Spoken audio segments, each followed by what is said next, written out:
Welcome to our channel.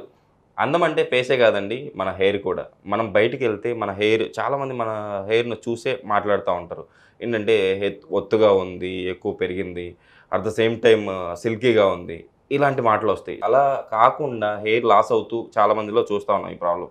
So hair loss అవ్వకుండా మన hair బాగా గ్రోత్ పెరగడానికి ఒక మంచి రెమెడీ ఉంది. ఈ రెమెడీని ఫాలో అవుతే షూర్గా మీ జుట్టు అయితే పెరుగుతుంది అని చెప్పేసి అంటున్నారు. సో ఈ విషయాన్ని తెలియజేయడానికి మనతో పాటు ఉన్నారు ఎండి ఆయుర్వేద కవిత గారు. మేడం ద్వారానే అసలు ఈ రెమెడీని ఎలా ప్రిపేర్ చేసుకోవాలి, మనం ఎప్పుడు అప్లై చేసుకోవాలో తెలుసుకుందాం. నమస్తే మ్యామ్. నమస్తే అండి. మేడం, హెయిర్ లాస్ అవుతుంటాయి చాలామందికి. అవును. సో కొన్ని కారణాలు ఉంటాయి. అంటే మన డాండ్రఫ్ ప్రాబ్లం ఉండొచ్చు, ఇంకోటి వగేరా వగేరా. సో ఈ ప్రాబ్లం అన్నిటికీ చెక్కు పెడుతూ మన హెయిర్ గ్రోత్ని స్టిమ్యులేట్ చేస్తుందని చెప్పేసి ఈ రెమెడీ గురించి చెప్తున్నారు. ఈ రెమెడీలో మనం ఎలాంటి ఇంగ్రీడియంట్స్ వాడుతున్నాం, మనం ఎలా మేక్ చేసుకుని ఎలా అప్లై చేసుకోవాలి? సో యాక్చువల్లీ ఈ రెమెడీలో వచ్చేసి యూజువల్గా అన్ని దొరికే ఇంగ్రీడియంట్సే, ఒక్కటి రెండు మాత్రం కొంచెం ఆయుర్వేదిక్ షాప్లో వెళ్ళి తెచ్చుకోవాల్సి వస్తుంది. అవి కూడా ఈజీగా దొరుకుతాయి. ముందుగా మనం తీసుకోవాల్సింది ఏంటంటే కొబ్బరి నూనె.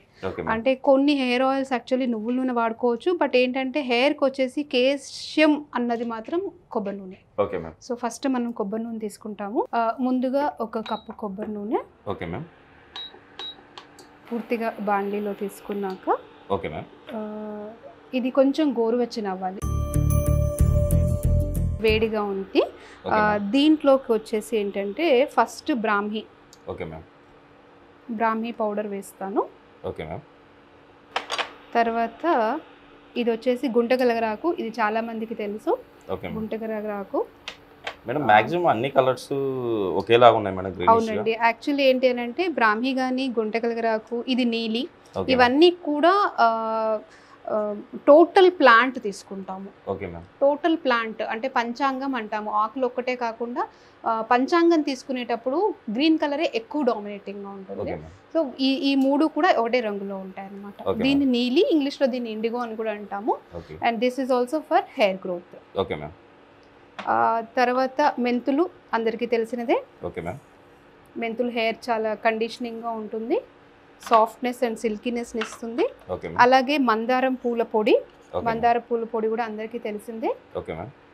ఇవి తర్వాత కరివేపాకు. దీన్ని ఏంటంటే కాస్త నూరుకుని మెత్తగా చేసుకోవాలి.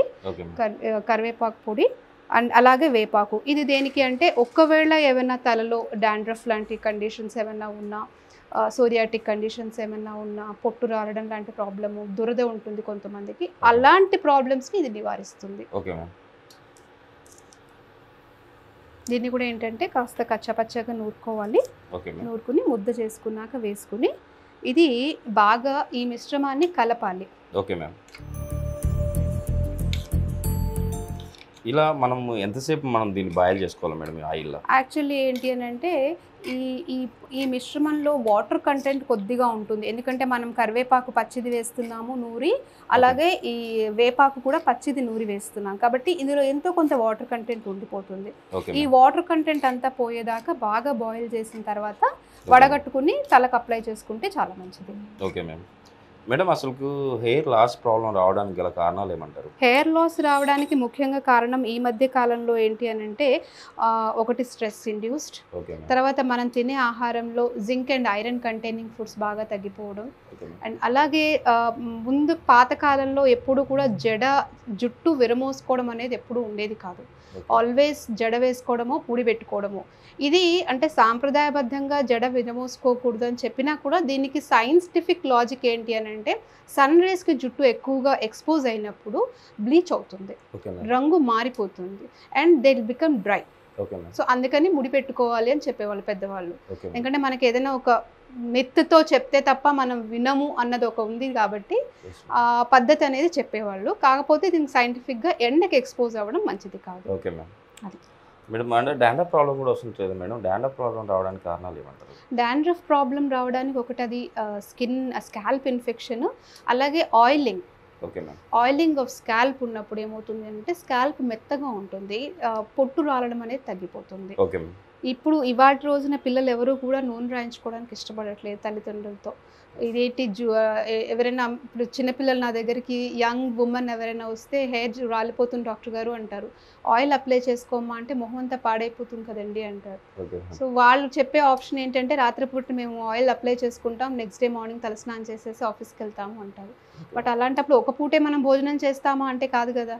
సో అలాగని సేమ్ హెయిర్కి కూడా బాడీకి న్యూట్రిషన్ ఎట్లా ఇస్తున్నామో హెయిర్కి nutrition oil. At least 2 consecutive days continuous days అనేది ఆయిల్ ఉన్నాక స్కాల్ప్ మీద then they can go for a head bath. Okay madam, అంటే మన ఈ రెమెడీ ఉంది కదా, ఈ రెమెడీని మనం ఎప్పుడెప్పుడు అప్లై చేసుకోవాలి? యాక్చువల్లీ రోజు కొబ్బరి నూనె ఎట్లా అప్లై చేసుకుంటామో దానిలానే అప్లై చేసుకోవచ్చు. Okay ma'am. Yeah, so everyday apply చేసుకోవాలి. ఇది బాయిల్ అవుతుంది. Okay ma'am. ఇందులో చిట్టి సౌండ్ వస్తుంది బికాజ్ ఆయిల్ వాటర్ కంటెంట్ అనేది బయటకు వచ్చేస్తుంది కాబట్టి. ఇంకా బాగా బాయిల్ అయిన తర్వాత ఇవన్నీ కూడా కలర్ మారిపోతాయి, బాగా బ్లాకిష్ అయ్యి ముద్దలాగా అయిపోతుంది. దాని తర్వాత మనం జస్ట్ ఒక చిన్న మన ఒత్తి ఉంటుంది కదా, దాంట్లో అది ఆయిల్లో డిప్ చేస్తే ఇంకా చిటపట్లాడితే వాటర్ కంటెంట్ ఉన్నట్టు. లేదు ఆ ఒత్తి బాగా వెలుగుతుంటే వాటర్ కంటెంట్ పూర్తిగా అయిపోయినట్టు. అప్పుడు మనం వడగట్టుకొని దాన్ని రెగ్యులర్గా అప్లై చేసుకోవాలి. మేడం, మనం అంటే మన రెమెడీతో పాటు మన హెయిర్ లాస్ను కంట్రోల్ చేయడానికి ఎలాంటి ఫుడ్ తీసుకుంటే మంచిది? ఆహారం విషయానికి వచ్చేసరికి ఎక్కువగా ఫ్రెష్ వెజిటబుల్స్, ముఖ్యంగా iron and zinc, iron containing foods తీసుకోవాలి. అంటే ఎక్కువగా ఏంటంటే రాగితో చేసే డిఫరెంట్ వెరైటీస్ ఆఫ్ ఫుడ్స్, ఇంట్లో అందరికీ తెలిసినవి రాగి దోశ, రాగి అట్టు, లడ్డు అంటారు, సంకటి అంటారు. ఈ విధంగా రాగి కంటైనింగ్ ఫుడ్స్ బాగా తీసుకోవాలి. అట్లీస్ట్ వారానికి ఒక 3 నుంచి 4 సార్లు తోటకూర. అందరికీ తెలుసు పెద్దగా టేస్టీగా ఉండదు అని కూడా అంటారు, బట్ స్టిల్ తోటకూరలో ఐరన్ యొక్క కంటెంట్ చాలా ఉంటుంది. అలాగే 1-2 సార్లు గోంగూర. దాని తర్వాత ఫ్రూట్స్లోకి వచ్చేసరికి ఏంటంటే సపోటాలో చాలా ఐరన్ కంటెంట్ ఉంటుంది.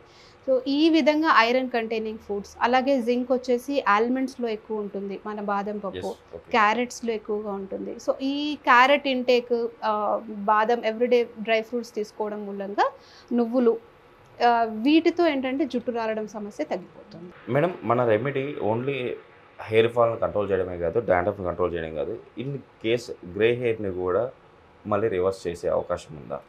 గ్రే హెయిర్ని రివర్స్ చేసే అవకాశం అనేది తగ్గుతుంది. కాకపోతే ఏంటంటే కంటిన్యూస్ అప్లికేషన్ ఆఫ్ ఆయిల్తో ఏదైతే హెయిర్ గ్రే అవుతుందో that will slowly turn in to black.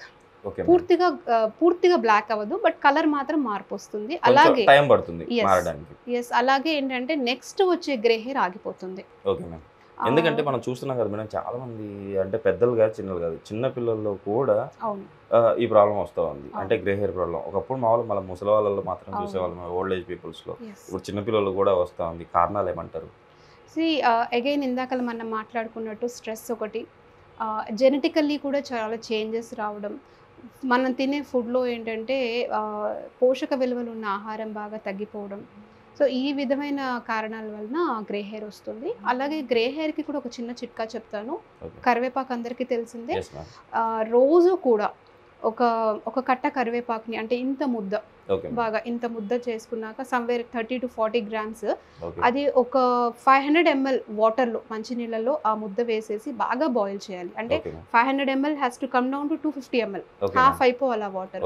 ఆ వాటర్ని కనుక కన్జ్యూమ్ చేస్తే every day definitely in month or 2 grey hair బాగా రివర్స్ బ్యాక్ అవుతుంది కూడా. I have seen a case where the grey hair has been reverted back.